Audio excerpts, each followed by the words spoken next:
So Nick Sirianni, 6-0 since shaving the head, and everybody wanted to fire Nick Sirianni. Those Eagles fans are just never happy. But hey, maybe they'll cheer for Nick Sirianni now that they blew out the Commanders. I know the score was what 28, or I see here 26-18.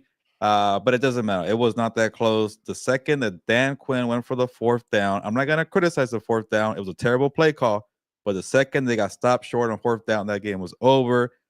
You could tell the difference between the Eagles and the Commanders. So yeah, Nick Sirianni maybe take a victory lap. Those that were calling for his job, probably not going to happen. He's going to have a good amount of job security. They're 8-2, but I will say this: I don't know if I'm sold on the Eagles, and I'm going to ask Victor about that in a little bit.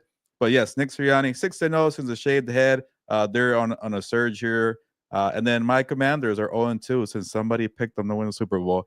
What the hell, Commanders? Do something for me, please. But you know what? I'm just gonna poke fun at people who thought the Eagles were crap because Nick Sirianni does weird things. I don't get that. But shout out to Vic Fangio. He was a star of today, not Nick Sirianni. So, but I still don't know if I like these Eagles. I like the Lions. I even like the 49ers. I even like the Vikings, and I've been criticizing the Vikings. But what did you learn today about the Eagles? Victor, the voice that you hear right now, the amazing voice of Victor Javier Corona. Hello, hello, hello. It's good to be on once again on Gilberto's Hour, Gilbert. And it's a mixed bag for me in terms of the Eagles. I think the biggest takeaway is that for myself, Saquon Barkley is it's got to be in the MVP discussion. Mm-hmm. I don't want to hear anything about a offensive player of the year. What he's done now, joining this team, I think he's a big reason why. And you mentioned Big Fangio is the other reason, but the first half left a lot to be desired from this Eagles offense. There's Jalen Hurts just continues to miss throws, but if you rely on this running game, they're gonna go a long way here. And then that defense, Gilbert, I gotta give a shout out to those. They finally have linebackers. That was my biggest thing Yeah. last season. N'Kobe Dean running around out there playing great. Braun was also coming over. I thought the way they've developed him as well. Don't forget Yeah, about the white guys in the secondary. Those white guys yes, are I doing know well. Cooper DeJean. I know Cooper DeJean. He did get flagged, but he played pretty well too. And honestly, I know Jared Verse is probably running away from the defensive player of the year, but Kenyon Mitchell has been a good cornerback. And because it's a stats league or a stats award, he might not get a lot of shine, but I think he should be in the discussion for defensive rookie of the year. But I'm with you. And then heading over to the Commanders, Gilbert, you can see the difference in talent. And I don't think you're the one that cursed them though as to why they've lost two in a row. I think it has more to do with the fact that Jaden Daniels is playing hurt, and you Yeah. can tell. Um, there's only so much he can do, and we'll get into it. There was a couple of things that I did like. I liked the two running back offense that they were running in this game, Gilbert. But my biggest problem, and I think part of the reason why they ran a lot of shotgun, is because I feel like he's hurt, Gilbert. When he got under center, you could see the play action worked, but they just did not. They can't put him under center if he's hurting with the not only first with the ribs and then with the finger later on, as we saw, he had a big cut in one of his fingers. Yeah, and before we continue breaking down this game here, if you're watching the live feed right here, don't be shy. Let us know about your fantasy football questions. We're here to discuss football. I know it's Gilberto's hour, but it's also your hour here on Compas on the Beat. Anything NFL related, or even pop culture, or even TV shows. I just finished watching The Penguin, and it actually wasn't that bad. So, TV shows. Victor watches a lot of movies. But we're here for you. This is your show, even though it says Wow, Gilberto's you hour. watching a comic book show? I'm Uh, surprised. I actually was surprised, and it was I know DC is not good, or is that even DC, or is it It HBO? is I don't know. DC, yes. Well, HBO does a good job, and I trusted them, and they did a good Yes. job with that one. But yeah, so anything you want to talk about? Football, fantasy football, NFL bets. We're gonna share some of our favorite bets here. Victor has closed the gap on me. We have a fun race down the stretch here for NFL bets here, so it's very competitive. So don't be shy, ask questions, and also speaking of Victor catching up to me. He's way ahead in fantasy football because Saquon Barkley is on his team, and I'm playing him this week. So this game was very frustrating for me on so many kinds of levels. And yeah, going back to those Commanders there, I do want to talk about the injury, but I'm not going to use it as a total excuse for the Commanders because they were leading, this game early on, and they had that one touchdown early, and they were, what was it, 10-3, I want to say, and they had many opportunities. The defense, which is under, not, I shouldn't say undermanned, they're not talented, and they were facing Saquon, AJ Brown, Devontae Smith, Jalen Hurts, and they stopped them for that first half, and you couldn't do anything to help out Jaden Daniels and Terry McLaurin. I like what they were doing with Brian Robinson Jr. and Austin Eckler, the two-man game at the running back, but you got to go for some touchdowns here. So I get what Dan Quinn went for the fourth down. Nothing was really working for you, and you knew if you don't score here, you're probably going to lose the game. It's just like I don't get the play call from Cliff Kingsbury right there. And I'm not going to knock Dan Quinn because his defense is lacking a lot of star power and talent. Was doing their job in the first half. They were in that game. The freaking crowd was pissed off. They were annoyed. It felt like a typical Nick Sirianni game where the crowd is just annoyed. Kellen Moore's not doing anything right. Vic Fangio was, to his credit, was doing a great job taking the deep ball. But yes, Victor, you could tell Jayden Daniels is playing hurt. They had a whole segment about the rib injury and how he needs to work around that and have special padding. But then at the end, they were like, "Oh, but Jayden Daniels assures us that he's fine." No, he's not. You just showed us why he's not fine. So Yeah. the deep ball is not there. He can't drop back. He can't risk, being back there for 4 seconds because he's going to take a massive hit. There was a bad play where they asked him to go up the middle. He got sandwiched there by some Eagles players. So he can't move around. He can't drop back. And the reason why this team was winning games because they were going down the field pretty aggressively to Scary Terry and the rest of the guys there. So yeah, I'll take the L a little bit there for not putting more attention into the injury. I'm not going to say the season over. You could definitely turn around. Maybe he heals up. They play better. They rack up enough wins to make it to the wild card. I don't think they're going to beat the Eagles for the division. But again, I don't know if I believe in these Eagles here. I like the Lions a lot more. But like the thing with the Eagles, and I'll end it here. They rely too much on Saquon Barkley. Yes, Saquon Barkley put him in the MVP discussion because he is valuable and he's a great player.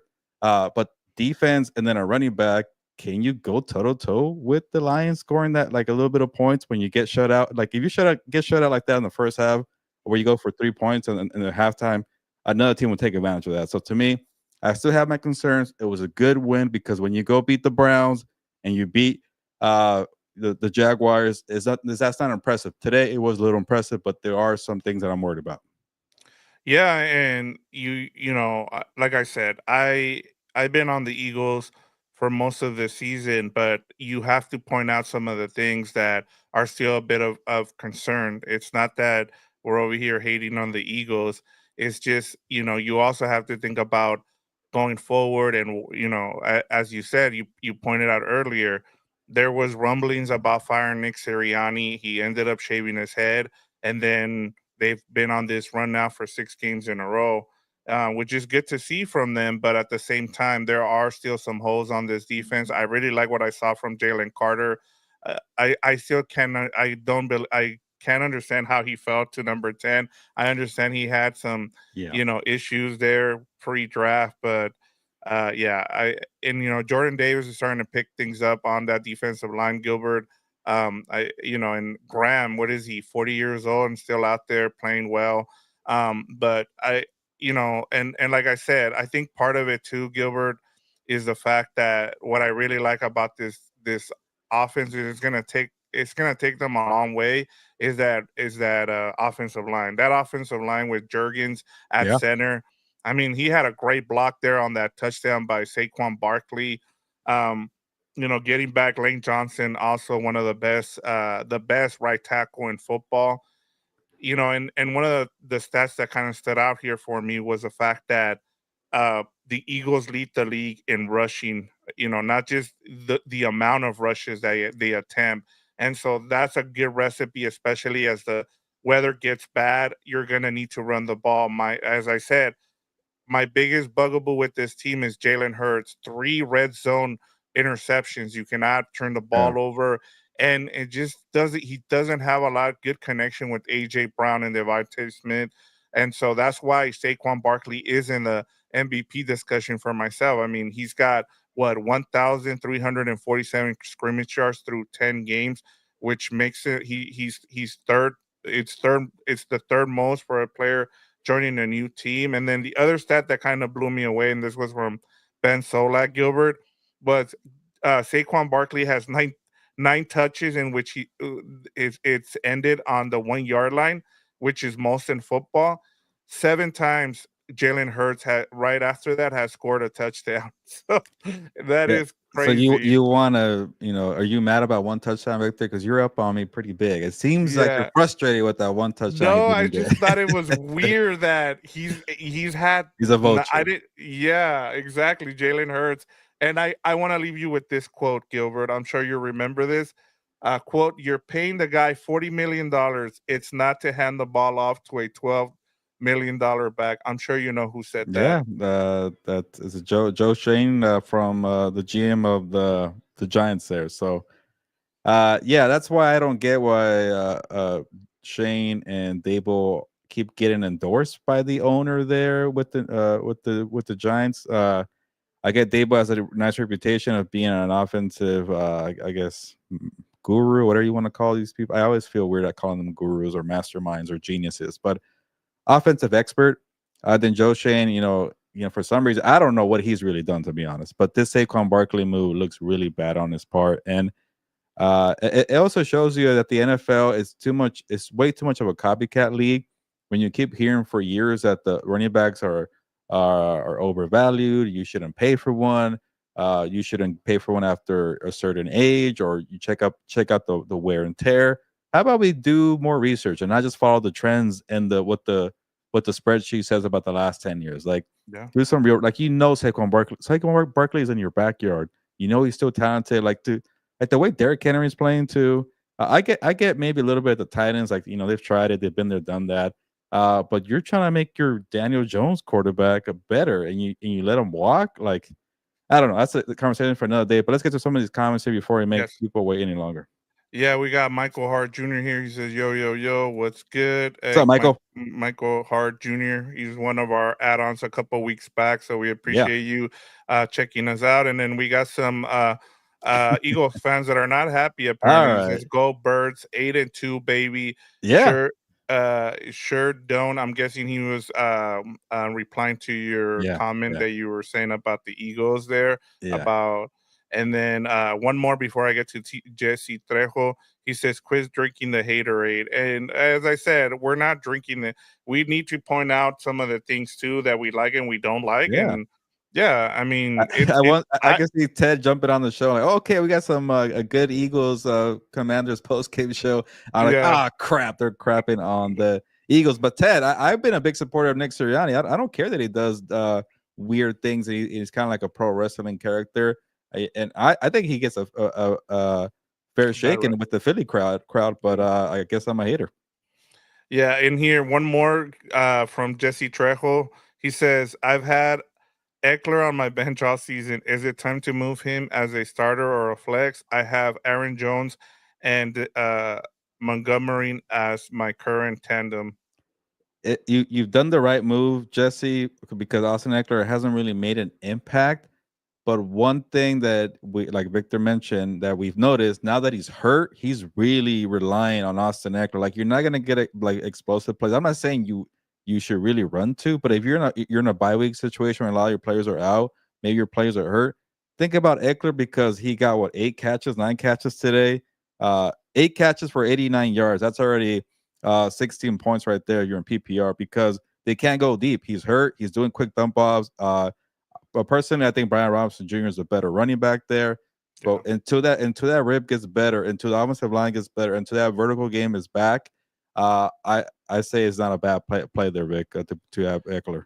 Yeah, and I agree with you. I think once they get into the bye week, which is I think week 14, if you're still like in position to make the playoffs and into the playoffs, I think you kind of want to check and see if Daniels is 100% because you'll get, an extra 2 weeks to recover there, Gilbert. And so that's when you might want to use him now in the next couple of weeks. Mhm. But once you go into the bye week, I would, I start going back to your regular starters. Yeah, he's been helping out with the situation, but that's not good news for Commanders because they were so much better when he wasn't doing anything. So, Yeah. but that's a benefit for Austin Eckler there, though. But yeah, what else we got here on the show? While we wait for comments to drop in for fantasy football questions. We are headed over to our three matchups of the top three matchups of the week. But before we do, there are four teams on a bye this week, so uh you set your lineups accordingly. You have the Cardinals, the Buccaneers, the Panthers, and the Giants on a bye week here in week 11. And so now we turn to our top three matchups of the week. Our headline game of the week, Gilbert. We head over to Orchard Park in Buffalo, New York, and it's the Chiefs and the Bills. The Bills are 2-point favorites. The over under is 46. And of course, everybody remembers the 13-second game in the playoffs. And we've seen also the missed field goal late in last year's playoffs that could have tied the game. And then the Chiefs went on to win their second Super Bowl. And so, where do you want to start here with this matchup? Yeah, from a betting standpoint, a couple things on the Chiefs. Like you see that they're dogs, and you feel like, are you getting free money here with Patrick Mahomes? Patrick Mahomes getting plus 2 points here. The team that they usually tend to beat, at least in the playoffs, pretty well. I know they're a little closer in the regular season, but uh, I definitely like. I'll be straight up. I picked the Chiefs here, and just because I know their track record, and I'll give you more points right now. But I'm worried that a lot of teams, a lot of bettors are going to back the Chiefs, and when you have a public underdog, that's not a good thing. As I mentioned earlier in the season, the sports book directors like to call that the kiss of death there. So I could definitely see a lot of the public betting on the Chiefs because of the history here between this rivalry, where it's a little lopsided. So that worries me. Now, for the real football and not betting standpoint, I could see Kareem Hunt having a massive day against his, so-so Bills defensive front.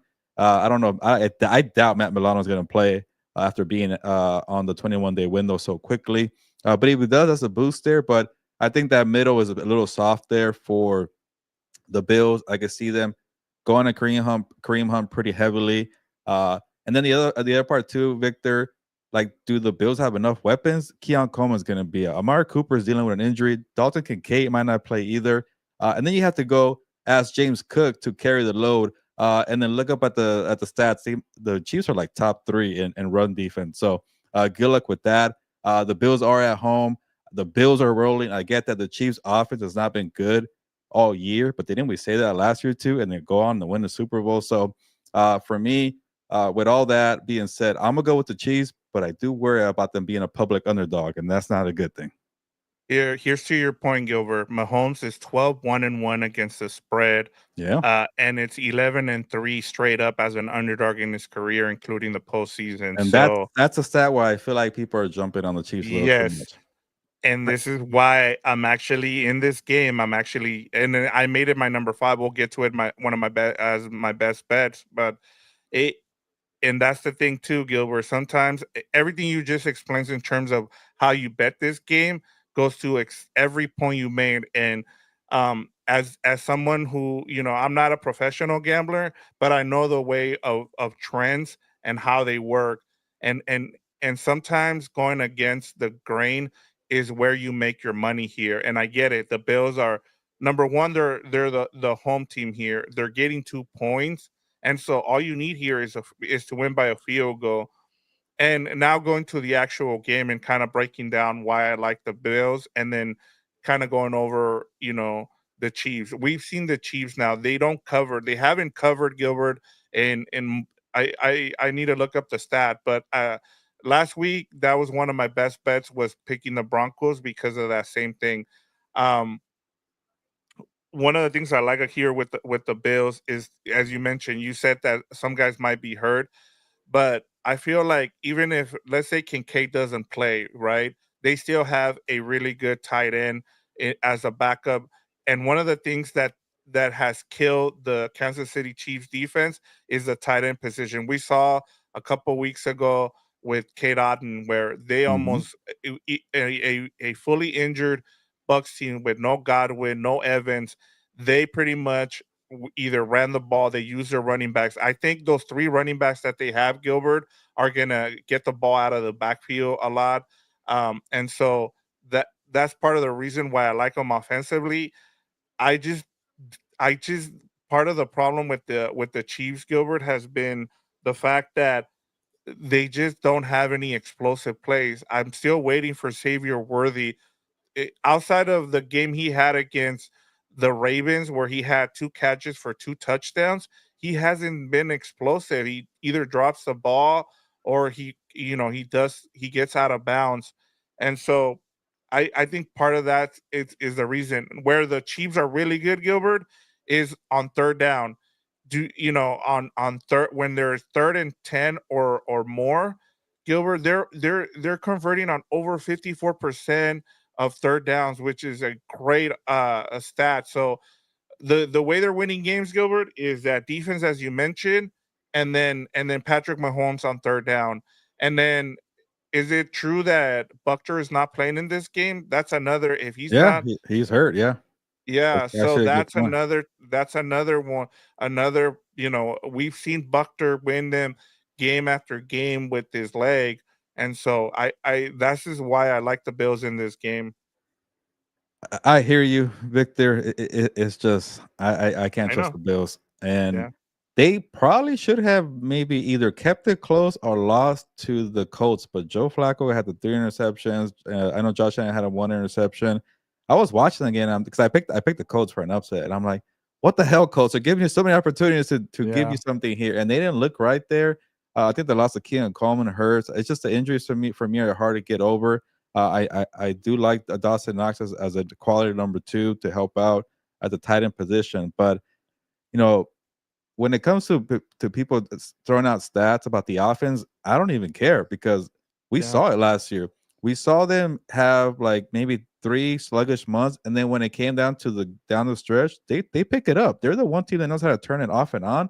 Yeah. And haven't we seen that where they play down to the competition, and then here comes a good team, and they dominate, and Yeah. people are saying like, ah, crap, the Chiefs are still the Chiefs, and you're right about Xavier Worthy.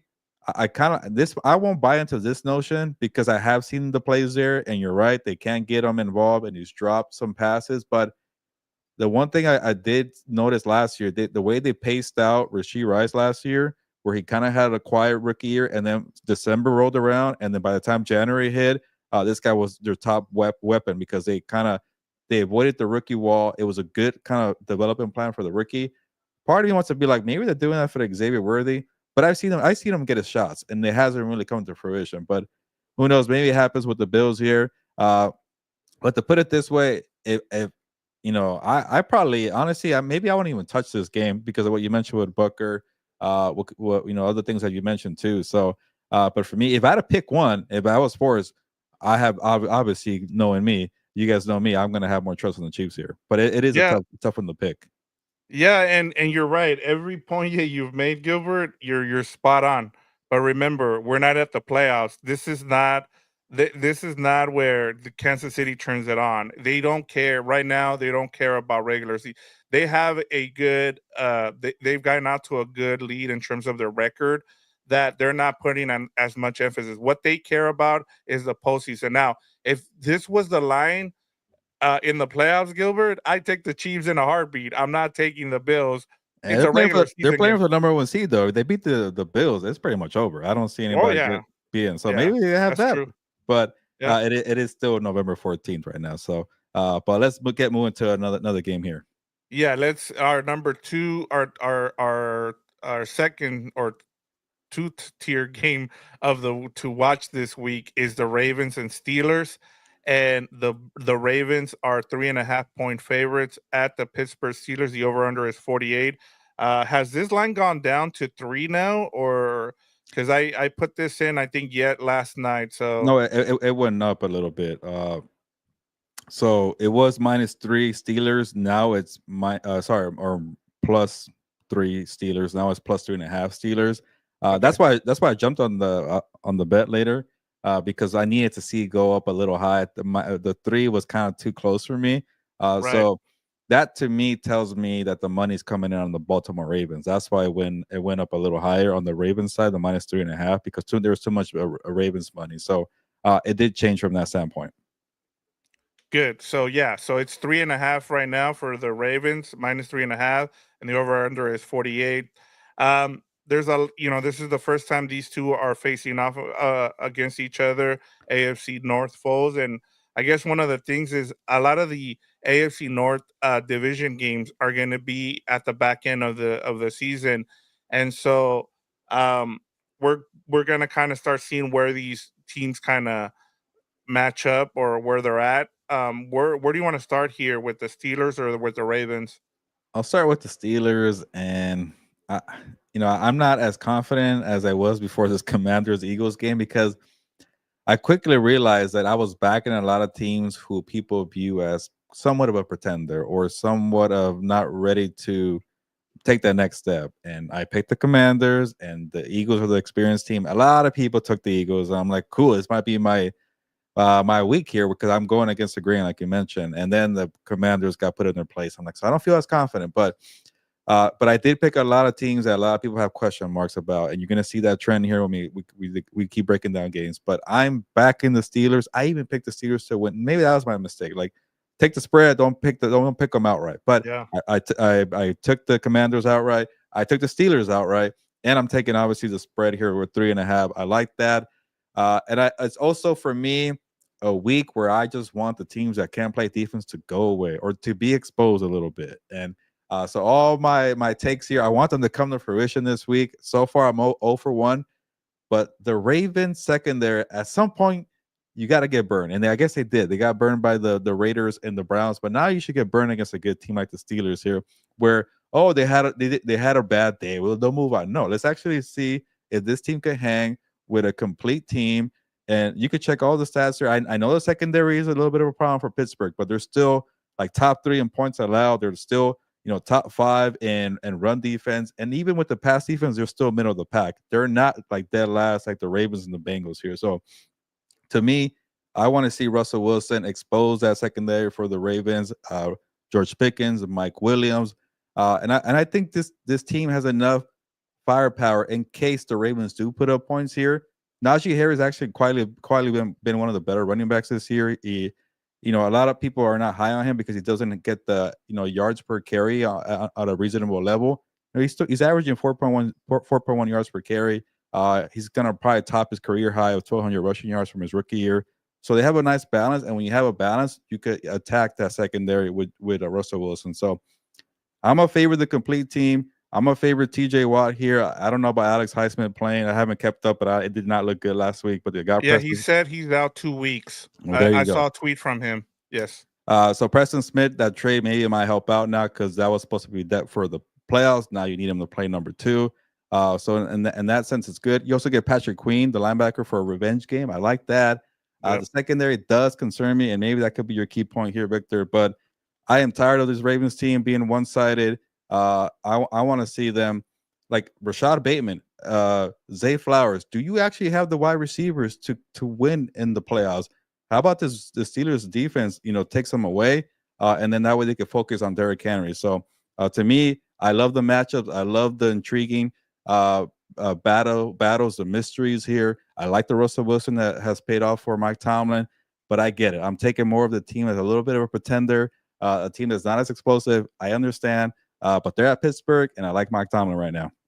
Yeah, and Mike Tomlin is coaching the heck out of this team, and defensively, we know what to expect from the Steelers. And I think that's where I kind of want to start. One of the things that I've noticed or that I've really liked about the Ravens, as you mentioned, and that's the one side we both like, is the offense. And a couple of weeks ago, I was kind of intrigued to see what the Broncos would do against this offense, and they've really struggled to defend this offense. They went more with the zone, which usually they would play a man, and they just got destroyed. And so I kind of want to see what the Steelers do in this game, Gilbert. How they go about attacking this or trying to stop this Ravens offense.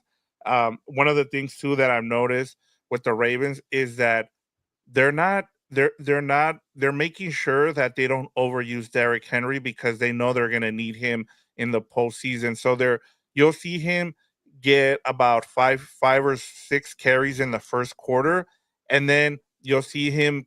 They'll bring him back and they'll start loading him up again in the third, going into the fourth quarter. And so that's where I kind of want to see what happens with this Ravens offense.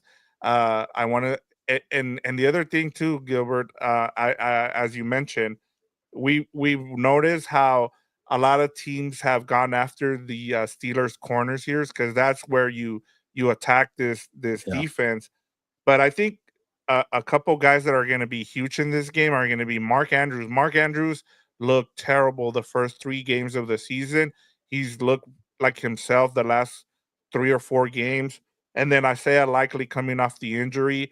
If he's healthy and ready to go, I really like what this Ravens offense can do. But as you said, this game is going to come down as to whether the Ravens can stop it, the Steelers. And one thing that has really helped the Steelers offense has been the connection between Russell Wilson and Pickens. Hmm. The fact that he can throw those moon balls and now you throw in Mike Williams, I mean, yeah, that's going to be some problems. And I still have my reservations, like we said, we talked about with the Eagles, with the Steelers. I need to see it more. And these, I know a lot of people have gotten on you because you've said, "Hey, but the Chargers haven't played anybody." I feel the same way about the Steelers.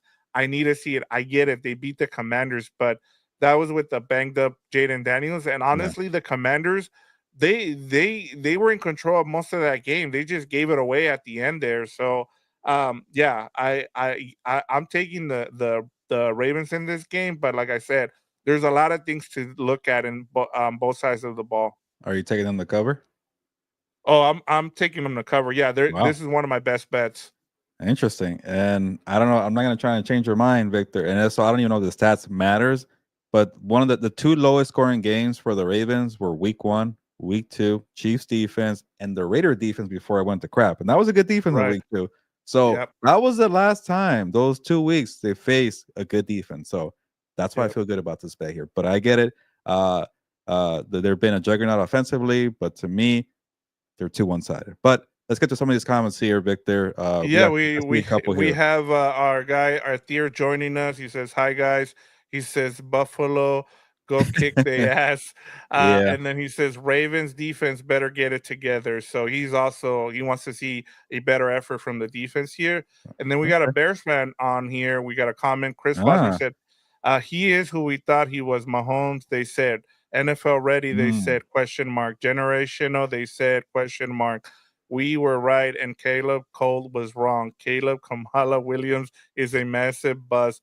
Beijing would be 8-1. So it sounds Dang. like Chris is out on Caleb Williams. Yeah, and wasn't there like a report that said a couple of players in the Bears locker room wanted Caleb Williams to be benched, so it's not looking good there for Caleb Williams, and it's starting to get to a point where like he might even be the fourth best rookie in the NFL. You can make a case for Bo Nix being better, Drake May being better. Obviously, Jaden Daniels has been better than Caleb Williams. Yeah, it hasn't gone right. I'm not obviously there to write him off. You could definitely fix it. Uh, but he's an interesting case because he's not supposed to be a project like Anthony Richardson. He's not supposed to be, or even like a Josh Allen. He's supposed to have the skill set of those guys, but also be ready to go and be polished. And he just hasn't been that. The last time we got told that was Trevor Lawrence. He hasn't been that either. So it just goes to show that you can't just have talent and you can't just walk into the NFL. You better have good coaching. You better have a good supporting cast. You better have a good front office. All those things matter. And there's a reason why the Bears, there's going to be a shot at Chris's team here, but there's a reason why the Bears haven't had a 4,000-yard passer in NFL in their whole history because they don't seem to get it right with the coach with the quarterback, the coaching staff that is. So it falls on everybody. It's a little bit of blame here, but also Yeah. I even criticized Caleb Williams in my winners and losers column. Everybody's crapping on Eberflus, but I'm like, you're supposed to be this generational talent. You cannot go 8 consecutive quarters and not score a touchdown You're not facing the dominant defense of the Chiefs or my Pittsburgh Steelers.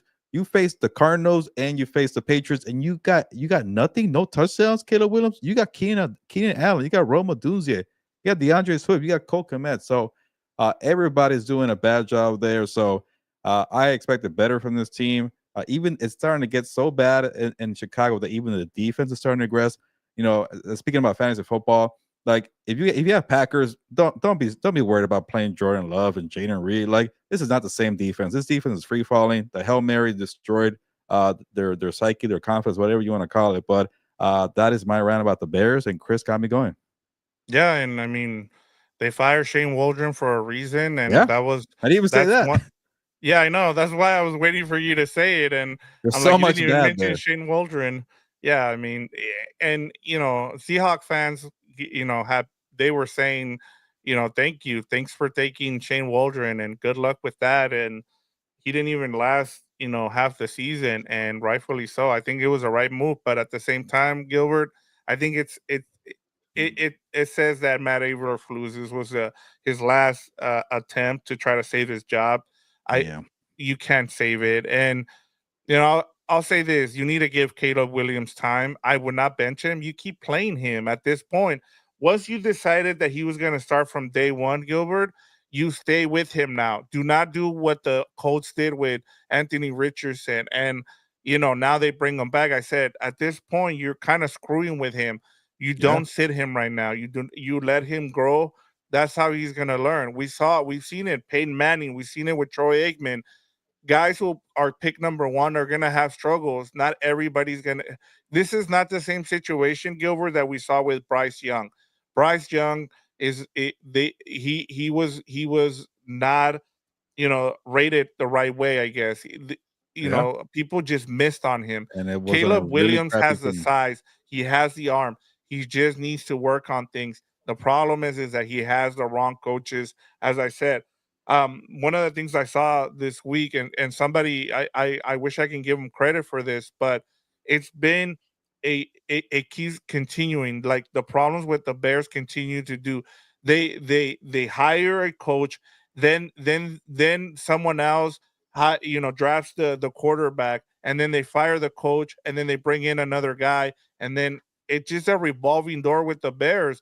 And that's why Adam Schefter says that he doesn't see Ben Johnson taking that job, because it starts with with the whole thing there from top to bottom has been a mess, Gilbert. Yeah, we could definitely break this down, and for a long time. We don't have the time today, but one thing I feel like that needs to become a thing is like if you're a quarterback that likes to do a lot, that likes to extend plays, maybe sit for a year. Or if not, then you better do what the Buffalo Bills did with Josh Allen and take the lumps and hits for 3 years because it took them three Yeah. years to figure it out. If Aaron Rodgers sat for a couple of years, Patrick Mahomes sat for a year. So something just tells me if you're going to be this, supremely talented player who can extend plays, you don't want to kill the confidence. You want them to keep being who they are, but you better be ready to take all the mistakes that the kid's gonna have. Yep. All right, Gilbert. We got Jackie Johnson. Trade Breeze for Gibbs. Yeah, definitely. If Yes. Jameer Gibbs is available for you, what are you waiting for? I get people get worried about the David Montgomery split, but both of these players know how to eat and get their touchdowns and their yards there. I don't want any part of the New York Jets. They're too inconsistent for me. Yeah, and then the Gibbs's playoff schedule is really good. So make if you yeah, I would go and trade for Gibbs for that thing. We have one more here from Athir. He says, I have a few comments about the Chiefs. First, I heard some people was saying that they surprised how good Mahomes is. They didn't watch college football. This man, Texas Tech, all he did is air it out. Yeah, and adhere to your point. That's why there was.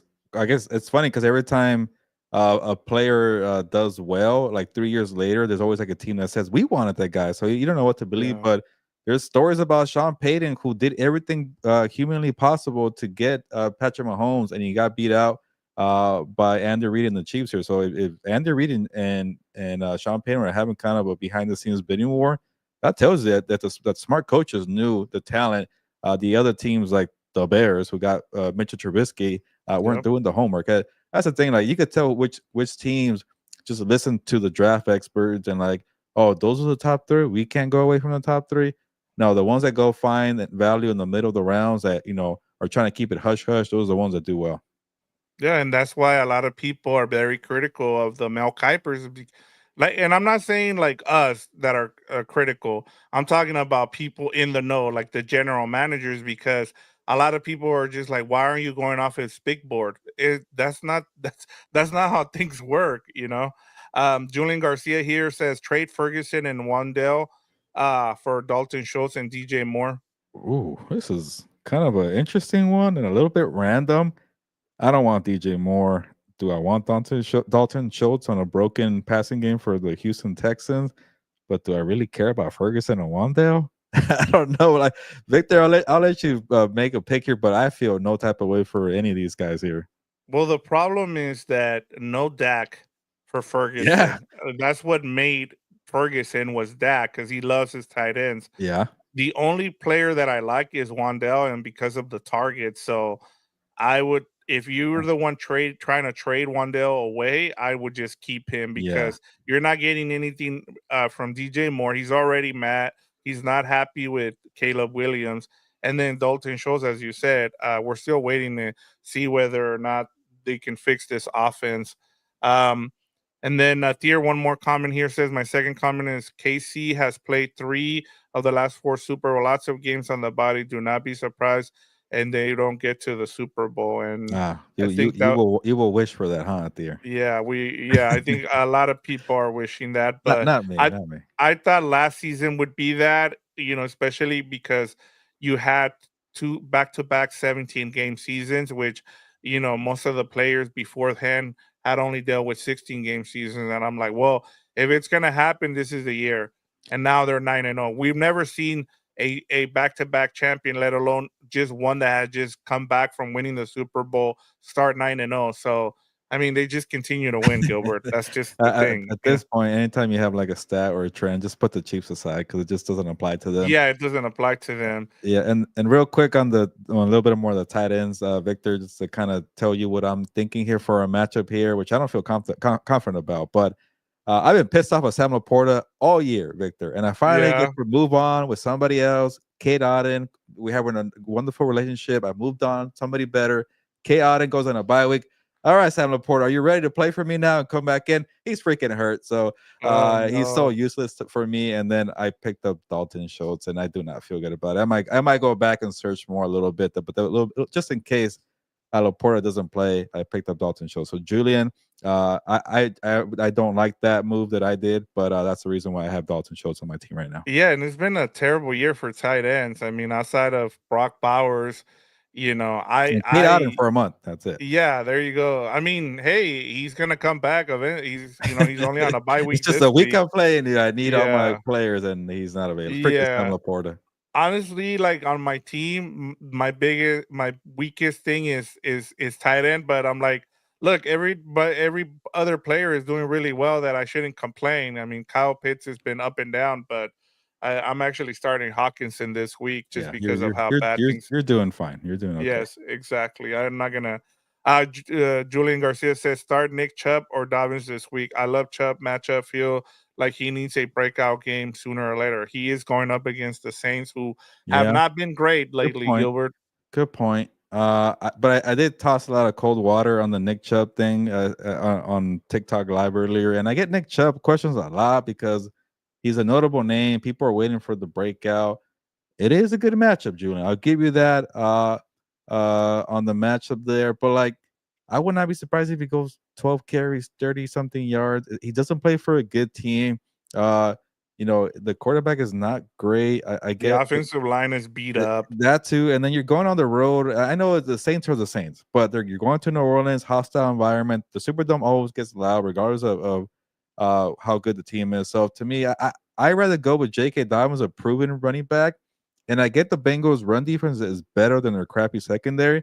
But I at least know that Jim Harbaugh's going to commit to the run, and I also know that I think Gus Edwards makes life easier for J.K. Dobbins. So to me, and also again, Victor, I have J.K. Dobbins.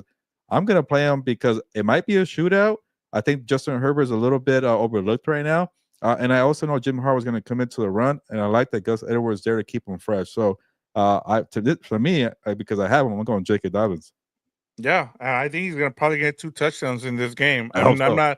I'm not trying to I'm not trying to make you feel better, but I just feel that that's I my start is Dobbins this week, and I just think because of that. I mean, look, we know, and we'll get into it actually. Let's transition to that because that is our number 3 game of Okay. the week, Yep. and that is our the Sunday night game between the Cincinnati Bengals at the Los Angeles Chargers. The Chargers are 1.5 point favorites. Adir asked us last week. He said, "Hey, who do you guys think will be the favorite?" And I got it at 1.5. It stayed at 1.5, Gilbert. So, Yeah. and then the over under is 48. Where do you want to start with this matchup? I'll start with the Chargers, and again, my theme of the show is I'm picking all the teams that are not getting enough respect here, and I'm gonna take the Chargers. And everybody loves the Bengals because they score points. Everybody likes the Ravens because they score points. I get it, but I feel better about the Chargers than I do about the Commanders or even the Steelers. Like in this spot here, like at some point you're 4-6 for a reason, and they're gonna be a public favorite or underdog at this point because the Bengals are still underdog. But I bet you, Victor, this line's gonna be a pick 'em by the time kickoff starts. But all the money's Oh gonna be yeah. pouring in on the Bengals here. Nobody believes in the Chargers here. Uh, by the way, check out what's the votes for a full preview here on this game here. Sunday Night Football. Fernando Ramirez is going to be at the game at SoFi Stadium, so stay tuned for a lot of coverage on this matchup. It's a fascinating game. But similar to the Steelers, like why is Justin Herbert being overlooked in his firepower? Yeah, I get that his receivers are young, but look at the stats; they're actually doing well. They're playing better. Quentin Johnson's doing well. That McConkey's doing well. I know the tight end position is a little weak, but they looked like they had a different element there when they got Gus Edwards back with J.K. Dobbins, so you could run the football to maybe keep Joe Burrow and Jamar Chase on the sideline. Uh, One thing I think we might see here is maybe the defensive numbers might take a hit because they're finally playing a good offense here. They haven't played an offense as good as Joe Burrow. I understand that, but this team is going to get a few more stops, I'm pretty sure, than the Baltimore Ravens. So if you get a few stops, I think I could see Justin Herbert keep pace with Joe Burrow because the defense is going to get a few stops. So I could see a 27-24 game here. It won't be in the 30s, but it could definitely be in the 20s, and Justin Herbert's getting paid, almost as much money as Joe Burrow. He's not some game manager here. Here's a handoff, conservative offense. What if Jim Harbaugh finally says, "Go do your thing"? What if Greg Roman says, "Go do your thing"? And I trust him. I've seen this guy in big time games here, so they're treating him like he's just some game manager, and he's not that. So all the bettors are going on the Bengals here. I think the Chargers are going to surprise people. They might have some trouble with the Ravens the next week, but the Bengals are 4-6, and I am tired of them. They are the most overrated team in the NFL. And again, that's another point that I keep making. Chargers, go prove me right. I know Dan and Diego is going to hate me because he doesn't like when I pick his team, but I'm taking the Chargers here and to cover at 20 minus 1.5. Yeah, I turned things around on this team, Gilbert, when they came off the bye. Yeah, you've been Um, riding this team.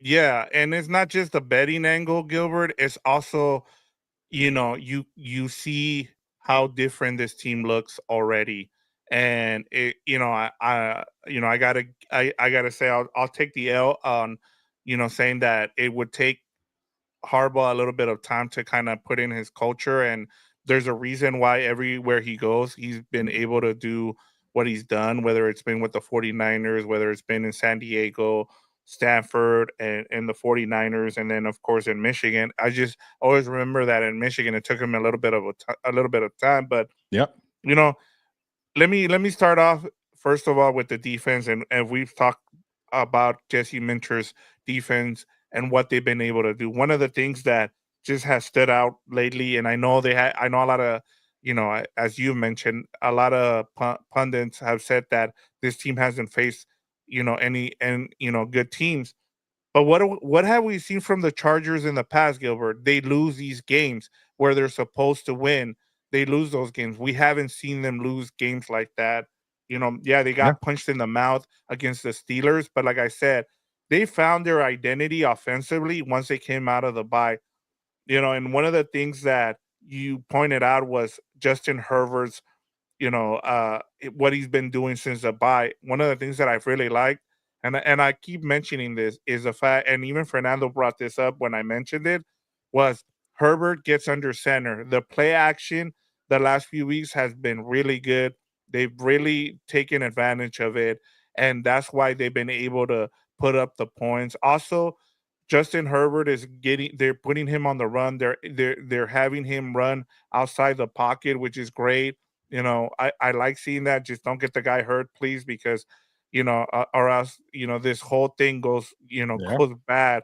Um, and then lastly, I started with the defense, but I just want to give Justin Minter his flowers. And we saw the comment this week from Jim Harbaugh and saying that they're going to try to enjoy him this year because he's probably gone after this season. And what he's done, Gilbert, that I thought has been really cool to see is that I thought we were going to see a lot of simulation, pressure simulations.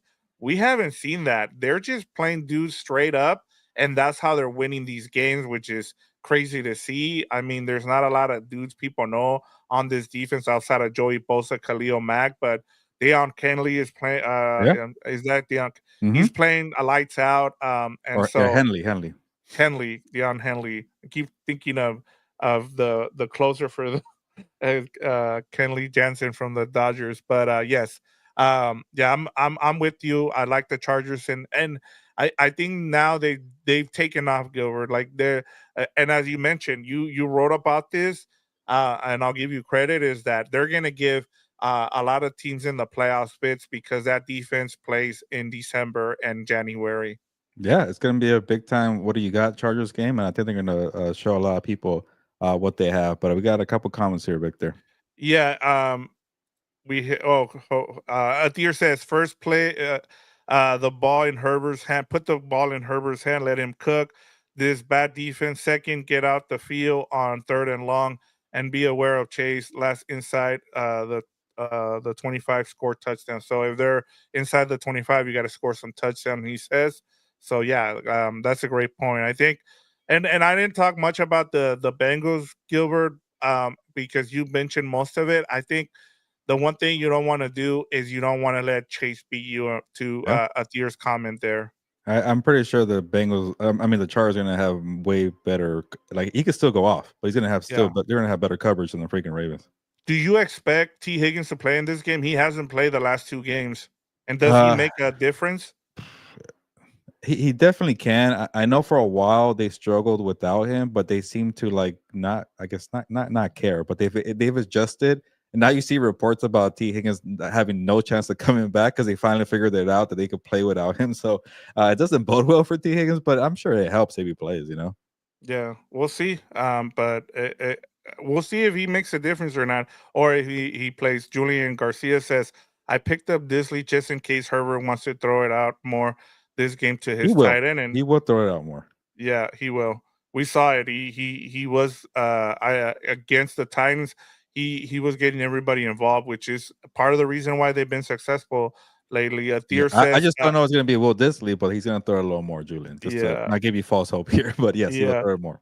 Atir says, my score is 31-24. The Bengals will score more than 20 because Burrow will throw the ball 50 plus Yeah, times. I can see that. And then Adam A123 says, should I start London this week? He's going against the Broncos with PS2 yeah. probably shadowing him. Broncos don't give up much to a receiver. Should I flex Persson instead?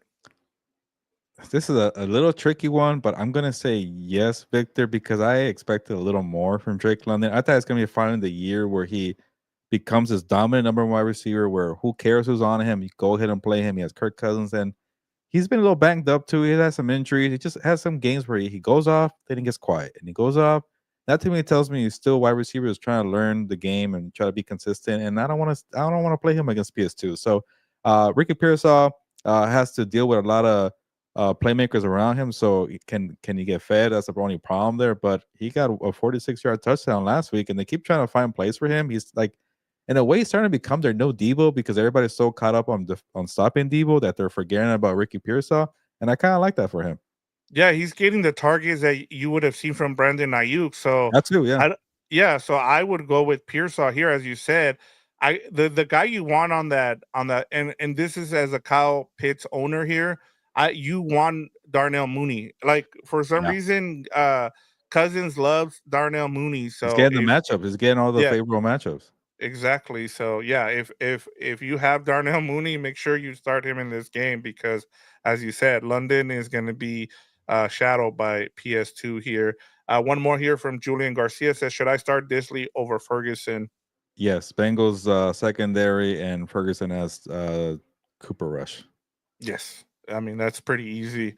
All right, Gilbert, we're heading over to our betting locks of the week. Mm, Week 11, five best bets from yourself, Gilbert, and myself. Uh, So for the year now, Gilbert, we're all tied up 79-79. I caught nice, you. I nice. was down 20 plus points and I've made a run here Yeah. I was lately. getting And I've bored been, up top, so I let you catch. No, yeah, there we go. no, you earned it. But I give you credit, man. You do go out there and you don't play it safe. So that's been awesome to see. But explain to people how we do this process of picking games Yeah. against the betting line. Well, first of all, I think I've been going a little too safe, and I think that's the reason why I got caught up here. Because if you look at last week, my two bets that I got, they were for the underdogs there. Instead of going for more underdogs, Victor, I went the coward way and I went with the total line, and I lost both of them. But yes, the bets here or the point scale here is our top five best bets of the week. But the one that we have most confident in, we'll list that one first. That's worth 5 points. And then the second one, it'll be 4 points. And then so on, 3 points, two, and one. And then we tally them every week. And then we'll give you the season total here. So at one point, I want to say I got up to like a 20-point lead, but Victor has caught up. And we're now 79-79 as we get into week 11 for our best bets of the week. All right, let's start you off. You're number five. Yes, so I'm going back to all my plus dogs here. I'm going for the high spreads here, and a lot of people are going to be like, "Why the Cowboys? They suck." Well, the Texans also suck, and no way in hell I'm gonna say hell for this show that the Texans should be a heavy favorite against anybody. This team couldn't even beat the Lions when they got gifted 5 interceptions. Yes, they covered as a dog. I got that one right, but that game was a gimme. You should have won that game, man. I cannot trust the Texans anymore. Uh, I get it. Cooper Rush is playing. The Cowboys are at home.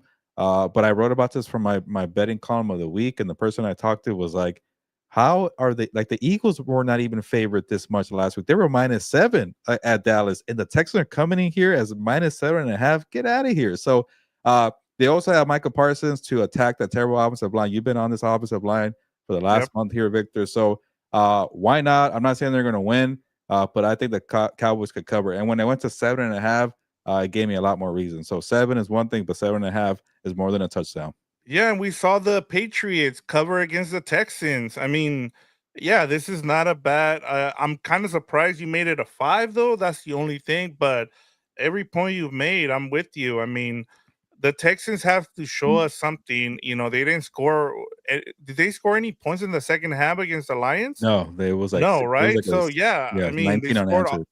There you go. So 23 points in the first half, zero in the second half. I'm with you, Gilbert. Yeah, so they might win in an ugly fashion, but like they also lost to the Jets. Like, get out of here. This is why Yeah, they're my another five good pointer. point. But it's just like I just don't trust anything about them. Maybe Nico Collins comes back, but they're not gonna blow out anybody. But all right, what's number four? Number four, Steelers plus 3.5 against the Ravens. Yeah, th- this is another reason why I went with the Cowboys one is just I feel like this game is a little close, and I do like the Steelers a lot. I get a little worried though because they haven't played a divisional opponent just yet, so I couldn't like them that much to make it my 5 pointer. I came close when I saw it to 3.5 move up earlier today, but everything I laid out earlier, a good defense, and I want to see if this Ravens offense is really for real or they're just beating up on bad defenses. Yeah, I actually went the other way, but I'll get to it. But yeah, I don't have a problem with, it, especially at 3.5. I mean, that's a lot of points. So Yeah, I'm with you. I feel like you took all the all the big spreads, which not all the yeah. highest one was the Lions at minus Yeah, I'm 14, but I'm not you're going with not touching that one. yeah. Who All they right, your playing? number, The Jaguars. Yeah. yeah, the Uh, Jaguars. no Colts way. plus 4 versus the Jets. Yes. Oh, actually, this is the one that I wanted to go five or my 5 pointer, but the Colts have burned me a little bit. And one stat that I did hear before they bench Anthony Richardson, like the Colts were actually 7-1 against the spread, and then they go mess it up and they bring Joe Yeah. Flacco and they don't cover both games. So I'm gonna say they go back to that. And again, I know Anthony Richardson is my guy, but he has struggled a little bit. And they're playing the Jets, so why not +4 here? So give me the Colts at my number 3 pick. I don't understand why the Jets. This is the third week in a row, Gilbert. They're the Yeah, favorites. I don't yeah, understand how they're favorites. Honestly, I think people just especially in want to steal Arizona. people's money here Yeah. because. And one point that I'll make in terms of with Anthony Richardson is that they were running the ball well before they went to Flacco, and then once they went to Flacco, they stopped running the ball. If they get back, that's why. And the Jets defensive run has been terrible. So yes, I'm with you on this one. This I thought about this one, and then I saw you use it. I was like, no, I'm good. Like I at least he's the one that used it here. But yeah, I probably would have put it a little bit higher just because of that +4. But yeah, I like this one as I'm well. I'm still pissed off about them last week about not beating the Bills. That's why. But number Yeah, 3 is still pretty high. Number 2, you have yes, the Raiders at plus this seven, is which I this is actually really like. This was I yeah. thought about this one, but then I was like, no. But go ahead. Yeah, you've been riding the Raiders to cover, and obviously I haven't been able to support them because they were playing some good teams. But I, the Dolphins are, I don't know. Like I know we talked about that game a lot, and it was way too much for a terrible Monday night game, Dolphins and the Rams. But what did the Dolphins really do? Like it was just a bad Rams offense. I know the defense was a little better, but they're on a short week, the Dolphins, and then Yep.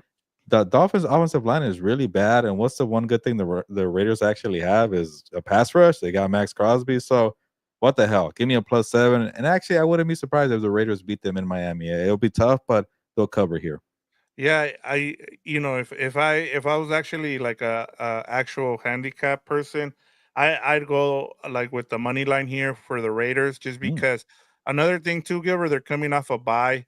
that You too, yeah. have a new offensive coordinator in Scott Turner taking over for Luke Getsy.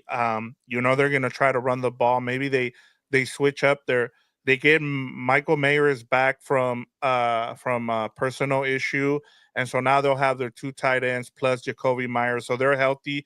They took a week off, and so they were pretty beat up. So and last season when they faced each other, they were really physical with the Dolphins to the point where they almost beat the Dolphins in Miami as well. So I would not be surprised if they pull off the win, just like you said, Gilbert.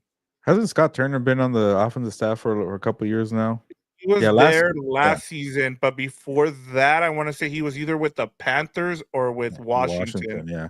Yeah. But I like that he's been there more than Luke Getsy because it Yes. kind of felt like a forced thing when the Kingsbury thing fell through. So maybe that could help out. You're right. And then my last one is uh this I couldn't find a fifth one that I really liked because I'm worried about the Seahawks because I think the 49ers have their number. I think the 49ers could really blow them out.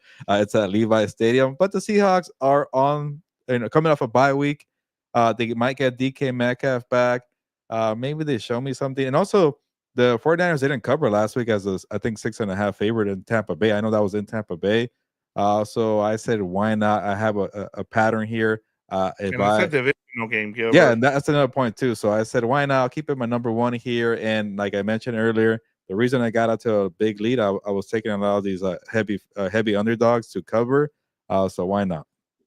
Yeah, I like a lot of these, honestly. And we're gonna start to see kind of a change here. Like a couple weeks ago, I think 2 weeks ago, it was like all the favorites went 14-1, and Hmm. so we saw started to see some upsets last week.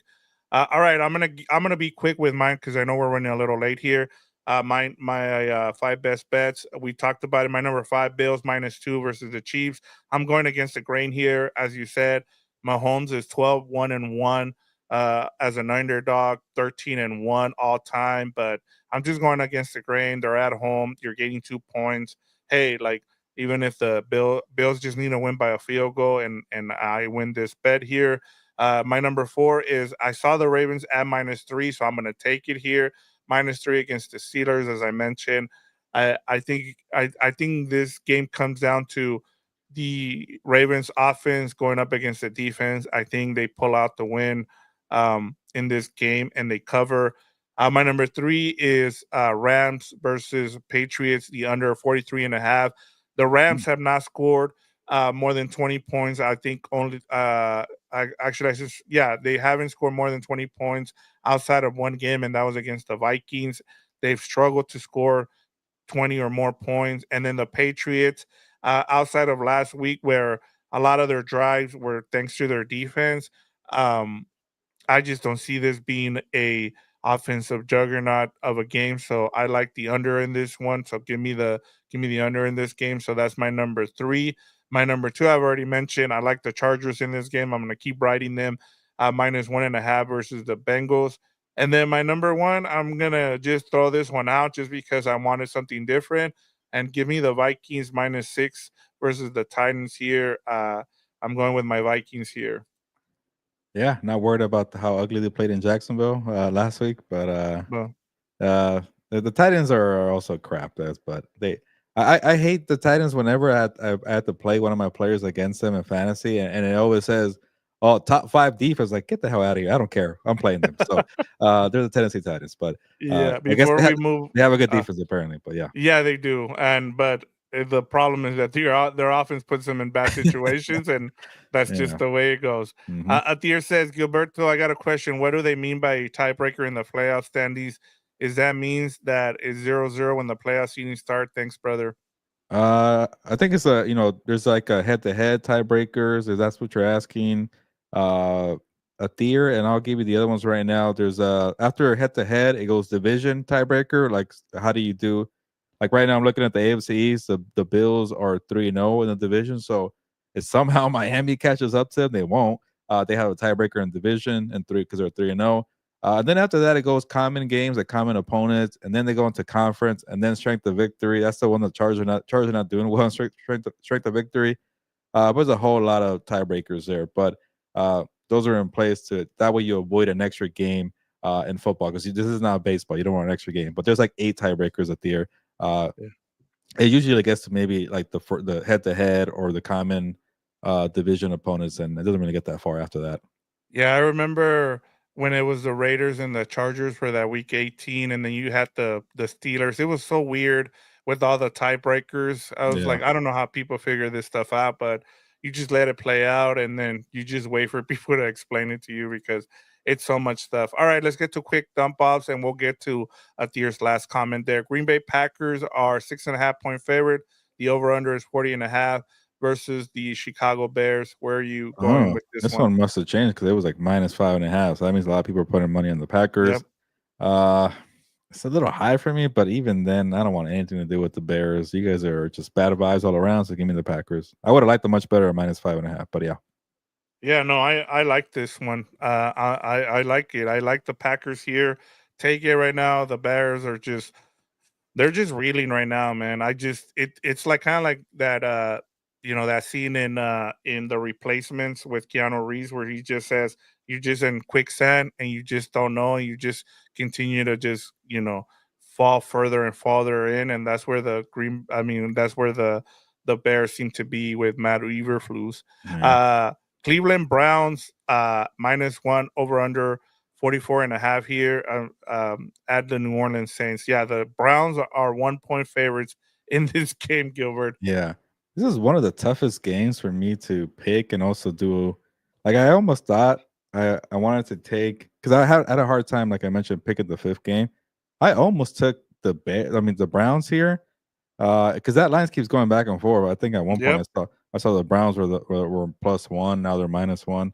I just don't know what to expect here. I think the Saints are a better team, but the Browns are coming off Bye. a bye week, and then part of me kind of feels like Kevin Stefanski is going to show us something because he's just better without Deshaun Watson. But I know we saw them have that sinker against the Chargers, but the Saints don't have the Chargers defense, so I'm going with the Browns here, Vic. It's a tough game to pick, but give me the -1 here. Yeah, I think on our pick'ems, I went with the Browns, so I'm gonna stick Yeah, I to think me too. Yeah, yes. As you said, I know that they found something with Valdez Scantling. I saw people flooding. Yeah, It's always funny in fantasy football where someone has a big game and they're like, "Yeah, this is the guy you can't leave, your waiver wire without." And I'm just like, "Really?" Usually by this time of year, I stop paying attention to the waiver wire. Yeah, yeah, you shouldn't. I mean, honestly, you should have Yeah. your set roster by now. If you need Mhm. somebody, you pick them up just as a wire pickup because you one of your players is on a buy. That's the Mhm. only way you do it. You're not gonna pick somebody up and stash them. Jacksonville Jaguars at Detroit Lions. The Lions are 14-point Ooh, favorites, and it's the gotta over be. under is 47. They I got a gotta comment here yeah, from go a ahead. deer. He says this is his upset special. Oh, The come Jags on. 21, Lions 17, Hey, and if you get Eagles will be in first place in the NFC. oh, interesting. If you're right, man, I wanna get your picks next all your picks next week and just Yeah. copy them because you're on to something here, but it's in Detroit too. I don't think I've seen a line this big. I think they made the biggest, it was like 13 or 13 and a half, so it's at 14, for the season. That must be the biggest one, I think. So give Wasn't me the I'm sorry, but wasn't the Raiders and Ravens like in the 12s or 13? no, it was like 8 because I Oh, that's right. we didn't get the first double digit one until when the 49ers played the Patriots, and that must have been like week 5 or something like that, week And they 6. covered. That's right. Yeah. Yeah, they did. Uh, but yeah, I think the Lions got -12 when they played the Titans. That must have been the second Yeah, and biggest they one, covered too. and now you Damn. got the biggest one of the year, I think is this one. So give me the Lions to cover against those terrible Jaguars. Yeah, same. Yeah, I mean, especially if the biggest ones have covered so far, I'm taking, especially after the first 2 weeks when everybody lost out on their survivor pool. Atlanta Falcons and the Denver Broncos -2 here for the Broncos. Over under is 44. Uh, it's weird because I know the Broncos are not a real favorite. I mean, yeah, they're a favorite right now, and in a way, I see it as an upset. I know it's not, especially in my with my colleagues. A lot of them took the Falcons, but I took the Broncos just because of that. I don't want to be following the trend there. The Broncos have no respect. I get it, but they're at home, and what the hell have the Falcons done to earn respect? So give me the Broncos here. Yeah, I on our pick'ems, I went with the Falcons, and I think it was more about just being frustrated with the Broncos. You know, 2 of the last 3 weeks where, going up against the Ravens and getting blown out, and then having a chance against the Chiefs and just, letting that game slip away, and so for me, that's why I went with the Falcons, but you're right, I mean, they play well at home, they suffocate teams, I can and then, Kirk Cousins, I think, is on the injury report. Mm, Do we see Michael Penix in this game? So, I'm surprised this line is not bigger for the Broncos, but yeah, I take the Broncos at -2 here, Gilbert. Like I said, on our pick'ems, I picked the Falcons, but if I'm like looking at it in terms of a betting person, I'm taking the Broncos here at -2. okay. Yeah. I see a comment here from Yeah, Ken. 2 we got a couple more. Ken Ban says, "How do you feel about trading CD and Deontay Johnson for Pickens?" By the way, before you answer this, Gilbert, someone offered me CD for what's his name from the Jets, uh, the receiver from the Jets. Garrett Wilson or Devontae? Yeah, Gary Wilson. Sorry, I'm like it's late at night now. Yeah, and I turned it down just because I was like, this was right after the Dak injury. This is before we found out that he was out for the year. Uh-huh. Um, what do you think? CD Deontay for Pickens? Uh, I would do it. Deontay Johnson hasn't really done anything with the Ravens. And remember, Mike Tomlin called him out. He said he's not even on tape. And then CeeDee Lamb, I know somebody got on me earlier when I went on TikTok live for the fantasy football questions and like, well, CD had a good game. He just dropped the ball when the sun hit him in the face. I'm like, get out of here. I Yeah, just don't want any part of the Cowboys here. And CeeDee Lamb has actually been a big disappointment, even with Dak Prescott healthy. So they have no running game. Yeah, it's not gonna go well for him. So give me Pickens here, Ken. yeah, I'm with you, especially with the connection that Wilson has with Pickens. I would go there. Athir says the biggest spread this year's was the Titans and Lions. It was Yes. minus 12 and a half. So So they topped it. there, Yeah. yeah, there you go. Josh Hutchinson says flex. one PPR, James Cook, T. Higgins, or Amari Cooper. The Ooh. first two. Yeah, Amari Cooper hasn't really done anything, but James Cook has to go against the Chiefs defense. I don't know about that True. one. Yeah, that's And true. T. Higgins is coming back from an injury. Can we trust them? I I think I would lean James Cook because they kind of have to feed the guy with Mari maybe not being 100%, maybe no Kincaid, maybe no Keon Coleman, but that's a tough matchup. I don't know, Victor. I'll let you have the tiebreaker, but you're right. It's one of the first two. Well, I have two of these guys, and you're gonna want T. Higgins is if he plays against the Chargers, if they try to take away uh, Jamar Chase, he's Joe Burrow likes getting the ball to T. Higgins. And so I would go with T. Higgins and then James Cook. The other thing is it's PPR Gilbert, so he's gonna get some That's true. throws from out of the backfield. Yep. Amari Cooper, I don't know if he's still he hasn't played the last two games, and we don't know if he's gotten down the offense yet. So if I'm gonna trust a receiver in that offense, it's gonna be Khalil Shakir. All right, there you go. Hopefully that helps you out, Josh. But it's definitely one of those first two. Cooper hasn't really done too much, which is Yeah, weird. He's there more to help the other guys get open, but that's a good yeah. that's a good role and a good job too. Last comment of the night here from Atir says, Victor, everyone laughing at the AFC West. We have three teams in the playoff race. Actually, yeah, Honest, yeah, I expected three, but not the three, not the three that we're getting. To be honest, yeah. So if the Chargers handle the Bengals, that helps out the Broncos in a way, and the Broncos got to take care of business against the Falcons. So, yeah, you got three there. You got three in the NFC North there. So hey, maybe quietly the AFC West is doing well. yeah, and which was what we thought a couple years ago. We thought this division was going to get three playoff teams. Yeah. That did not seem Mm-mm. that was not the case, but maybe this is the year they do it. But Gilbert, I can't believe we're at week 11. It was awesome to see everybody at Deer, Ken Vance, Josh Hutchinson, Julian Garcia, Jackie Johnson, Chris Foster, uh, Ted E., and Michael Hart Jr. So we had some comments on here, but a good slate of games this week. I'm actually excited.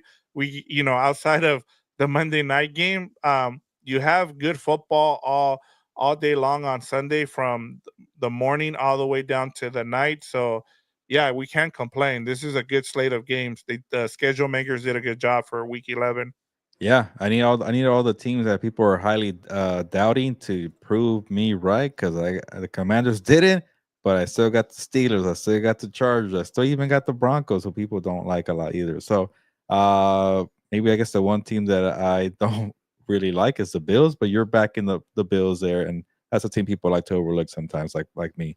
But yeah, it should be a good game. A good game is a lot of 50-50 games, but a lot of games you can maybe make money off of because the sizable Yep. spreads. Take a chance. Don't be a coward. Go ahead and have fun and make some bets here. But yeah, thank you to all the listeners. Thank you to Athir for jumping on and joining us. But we got to get going here. A little late here on Gilberto's hour. But if you're watching the replay, go ahead and like it, subscribe, and then do us a favor. Check out the merch store to get That's my maybe fault. a Here, I got sticker. you.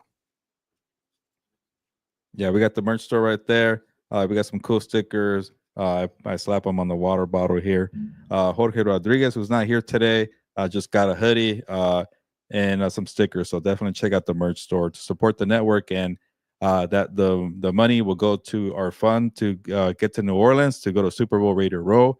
We've covered Radio Row in the Super Bowl the last 3 years. We're trying to make it 4 years in a row. So that will definitely go a long way. Yeah, and like one of the things I was just gonna say, Gilbert, is take three dogs, put them on money line and make a little bit of money. I mean, we're not saying go and spend all your money, but throw $10 and throw three of those dogs that Gilbert put on there, and maybe you win some money there. So Yeah, why not? Or if you're trying to avoid the money line, it's a little hard. Just go with the spread. We got a bunch of bets here for you. So check them out. And then fantasy football. Hopefully you guys win your matchups, and hopefully just enjoy the discussion here because Victor and I don't always see eye to eye. Actually, pretty often we don't see eye to eye, and that's yep. good because you get two different point of views here. So, but it's time to get going here. Let's get going and finish off week 11. We're already close to Thanksgiving. But yeah, check out everything we're doing on Compass on the Beat. You got What's Up Bolts having the breakdown of the Bengals and the Chargers. Yeah, Chargers. I don't know why I said it like that. Like I was confused. And then House of Horns, we got the Rams and the Patriots breakdown. And then just check out everything we're doing on Compass on the Beat. But time to get going. Let's finish off week 11. Have a good weekend. On that note, ya nos vamos, pues, vámonos.